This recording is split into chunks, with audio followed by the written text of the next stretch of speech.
오늘 우리에게 주시는 하나님의 말씀은 고린도후서 1장 23절에서 2장 11절까지 말씀입니다. 내가 내 목숨을 걸고 하나님을 불러 증언하시게 하노니 내가 다시 고린도에 가지 아니한 것은 너희를 아끼려 함이라. 우리가 너희 믿음을 주관하려는 것이 아니요 오직 너희 기쁨을 돕는 자가 되려 함이니 이는 너희가 믿음에 섰음이라. 내가 다시는 너희에게 근심 중에 나아가지 아니하기로 스스로 결심하였노니 내가 너희를 근심하게 한다면 내가 근심하게 한 자밖에 나를 기쁘게 할 자가 누구냐. 내가 이같이 쓴 것은 내가 갈 때에 마땅히 나를 기쁘게 할 자로부터 도리어 근심을 얻을까 염려함이요 또 너희 모두에 대한 나의 기쁨이 너희 모두의 기쁨인 줄 확신함이로라. 내가 마음에 큰 눌림과 걱정이 있어 많은 눈물로 너희에게 쏟노니 이는 너희로 근심하게 하려 한 것이 아니요 오직 내가 너희를 향하여 넘치는 사랑이 있음을 너희로 알게 하려 함이라. 근심하게 한 자가 있었을지라도 나를 근심하게 한 것이 아니요 어느 정도 너희 모두를 근심하게 한 것이니 어느 정도라 함은 내가 너무 지나치게 말하지 아니하려 함이라. 이러한 사람은 많은 사람에게서 벌받는 것이 마땅하도다. 그런즉 너희는 차라리 그를 용서하고 위로할 것이니 그가 너무 많은 근심에 잠길까 두려워하노라. 그러므로 너희를 권하노니 사랑을 그들에게 나타내라. 너희가 범사에 순종하든지 그 증거를 알고자 하여 내가 이것을 너희에게 썼노라. 너희가 무슨 일에든지 누구를 용서하면 나도 그리하고 내가 만일 용서한 일이 있으면 용서한 그것은 너희를 위하여 그리스도 앞에서 한 것이니 이는 우리로 사탄에게 속지 않게 하려 함이라. 우리는 그 계책을 알지 못하는 바가 아니로라. 아멘. 이 말씀을 가지고 돕는 사람이라는 제목으로 말씀 전하도록 하겠습니다. 오늘 본문에서 두 가지를 살펴보려고 하는데요. 첫 번째는 믿음의 관계를 돕는 사람입니다. 바울은 첫 번째 고린도 방문 이후에 두 번째 방문도 약속이 되어 있었습니다. 하지만 어째서인지 약속을 어기고 고린도 교회를 방문하지 않은 바울. 왜일까요? 오늘 그 이유를 밝히고 있습니다. 너희를 아끼려 함이라. 무슨 말입니까? 그렇게 아낀다면 사실 지금 고린도 교회가 많은 문제로 얼마나 위태한지 안다면 당장이라도 달려와서 잘못을 바로잡아야 하는 거 아닌가라고 생각할 수도 있을 것입니다. 하지만 바울은 이에 대한 대답을 주관자가 아닌 너희 기쁨을 돕는 자가 되겠다는 말로 대신합니다. 이해를 돕기 위해 예를 들어보도록 하겠습니다. 며칠 전 아들에게 퍼즐을 사줬습니다. 24개월 된 아이에게 다소 어려운 난이도의 문제를 직면시킨 것이죠. 당장 퍼즐을 완성하기 위해서는 아빠가 주관자가 되어 다 맞춰버리면 가장 빠르게 퍼즐을 맞출 수 있을 것입니다. 하지만 그렇다면 아이에게 어떤 기쁨이 있고 어떤 성장이 있겠습니까? 아이가 기뻐하며 성장하기 위해서는 아빠는 돕는 자가 되어야 합니다. 아이가 고민할 수 있도록 하지만 포기하지 않도록 격려하며 중간중간 힌트를 주는 지혜가 필요합니다. 아이가 언제 성장합니까? 스스로 생각하고 고민하고 결정하여서 그것이 성취될 때 기쁨을 맛보며 성장하는 것입니다. 믿음도 마찬가지입니다. 목회자가 시키는 대로만 한다고 해서 믿음이 성장하는 것은 아닙니다. 목회자는 교인들의 믿음 위에서 자기 마음대로 주관하는 주관자가 아니라 그저 돕는 자입니다. 믿음은 철저히 하나님과 나와의 1대1의 문제이기 때문입니다.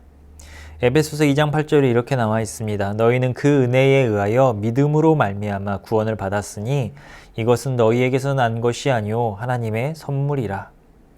바울에게서 믿음이 나는 것이 아니라 목회자에게서 믿음이 나는 것이 아니라 하나님과의 1대1의 관계 안에서 믿음은 하나님이 주시는 선물인 것이죠. 바울은 이미 지난 고린도 방문 때에 고린도 교회에 쓴소리를 했습니다. 한 번 말해서 안 듣는데 두 번 말한다고 듣겠습니까?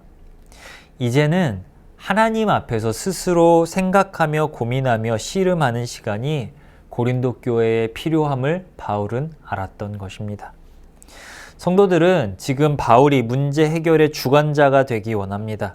하지만 바울은 문제 해결의 주관자는 오직 하나님뿐임을 말하며 고린도 교회에 문제를 해결할 시간을 주고 있는 것입니다. 우리에게 찾아오는 문제는요, 바울에 의해서 해결되는 것이 아니라 하나님과 믿음의 관계 안에서 스스로 해결되는 것입니다. 자녀의 신앙에 있어서 부모가 주관자입니까? 아닙니다. 목회자가 성도와 하나님의 믿음의 관계에 있어서 주관자입니까? 아닙니다. 부모도 목회자도 그저 믿음의 관계를 돕는 사람일 뿐입니다. 주관자가 되려 하는 순간 교회는 망가지고 자녀의 신앙이 망가짐을 우리는 주변에서 많이 보았습니다. 우리는 철저히 바울처럼 믿음의 관계를 돕는 사람이 되어야 하고 사람이 아닌 하나님만을 의지함으로 믿음의 관계를 세우고 성장함으로 기쁨을 누리는 삶을 살아야 합니다. 그 기쁨을 깨닫기 위해 하나님 앞에서 고민하는 지금 온기도의 시간이 되기 원합니다. 주관자가 아닌 돕는 자로서 누구를 도와야 하는지 묻는 온기도의 시간이 되기를 원합니다. 두 번째입니다. 용서와 사랑을 돕는 사람입니다. 근심하게 하는 자에 대해서 나오고 있습니다. 교회 안에서 여러 가지 문제를 일으켜서 교회 공동체를 근심하게 만드는 사람이죠. 보통의 이야기는 이런 사람이 죗값을 받게 되는 그 이야기를 해피엔딩이라고 말을 합니다. 죄에 합당한 징계, 물론 반드시 필요하죠. 그런데 바울은 교회의 이야기는 여기서 끝나면 안 된다라고 지금 말하고 있습니다. 세상도 교도소를 보면요, 갱생 프로그램이라고 말하는 회복 프로그램을 진행합니다. 죄에 대한 처벌 그 자체가 목적이 아니라 그 사람이 죄값을 치르면서 뉘우침으로 그 사람이 회복되어 다시 세상 속에서 정상적으로 살아가는 것을 목표로 하고 있는 것이지요. 그것을 돕는 게 교도소의 역할입니다. 오늘 본문에 근심케 하는 자는 마땅한 처벌을 이미 받은 상황입니다. 그러니 이제는 그 사람을 용서하고 사랑으로 위로하여 회복으로까지 나아가도록 도우라고 바울은 말하고 있습니다. 교회 공동체 안에 용서와 사랑은 없고 가혹한 처벌만 있다면 교회를 사랑의 공동체라고 말할 수 있을까요? 세상처럼 전과자들이라는 이유로 그들을 멀리하고 차별하며 그들에게 어떠한 기회도 주지 않고 죄인으로 낙인 찍어 그 사람을 영원히 미워하는 것은 사탄에게 속는 일이니 속지 말라고 바울은 말하고 있습니다. 왜 전과자들의 상당수가 다시 범죄를 저지릅니까? 진정으로 용서받지 못했기 때문입니다.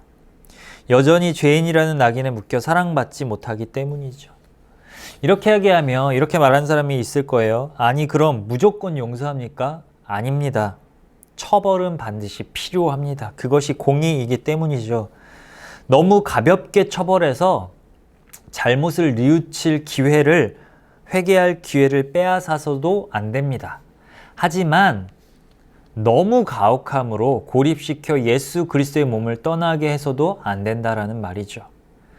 합당한 처벌은 하되 그 처벌 뒤에 용서와 사랑으로 그 사람을 품어주어라. 예수님이 우리를 품어주신 것처럼 우리도 그 길을 따르라는 말입니다. 1만 달란트 탕감받은 자의 교훈을 잊지 말라는 것이죠.